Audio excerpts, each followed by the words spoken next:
एक पुराने शहर का बादशाह अपने ताजो तख्त पर बैठा था।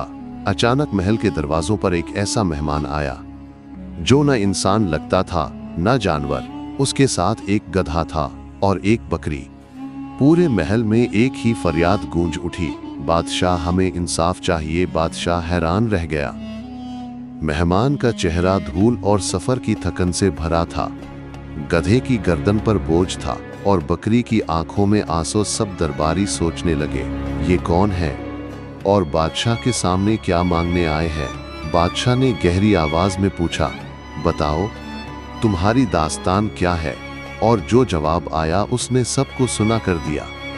मेहमान ने कहा, ए बादशाह, मैं एक गरीब किसान हूँ। ये गधा मेरे खेतों में बोझ उठाता था और ये बकरी मेरे घर का सहारा थी। लेकिन एक जालिम जमींदार ने दोनों को छीनकर अपने घर बांध लिया। मैं दिन रात रोटी कमाता हूँ मगर उनके बगैर मेरी जिंदगी अधूरी है। बादशाह हमें इंसाफ दिलाइए।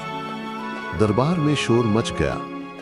कुछ दरबारियों ने कहा, एक गधे और बकरी के लिए दरबार का वक्त जाया हो रहा है। लेकिन बादशाह खामोश था। फिर उसने ऐसी बात कही जिसे सुनकर सभी का रंग उड़ गया। बादशाह बोला, इंसान की इज्जत उसके मालो दौलत से नहीं, उसके जज्बात से होती है। अगर उस आदमी की बकरी और गधा उसकी दुनिया है तो उन्हें छीन लेना उसके दिल को तोड़ना है। और मेरे नजदीक दिल तोड़ना सबसे बड़ा जुर्म है। फिर बादशाह ने सिपाहियों को हुक्म दिया, जालिम जमींदार को फौरन गिरफ्तार करो। जमींदार को दरबार में लाया गया।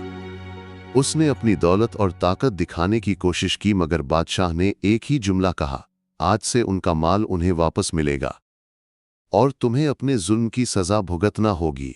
मेहमान रोते हुए बोला, ए बादशाह, आपने सिर्फ मेरा माल नहीं, मेरा यकीन भी वापस लौटा दिया। बकरी और गधा उसके साथ गए और पूरा शहर बादशाह की इंसाफ पसंदी को दाद देने लगा। जो हुक्मरान छोटे से छोटे इंसान की फरियाद सुने, वही असल में इंसाफ का बादशाह होता है। अब सवाल आपसे, अगर आप बादशाह होते तो ऐसे किसान को क्या फैसला देते? कमेंट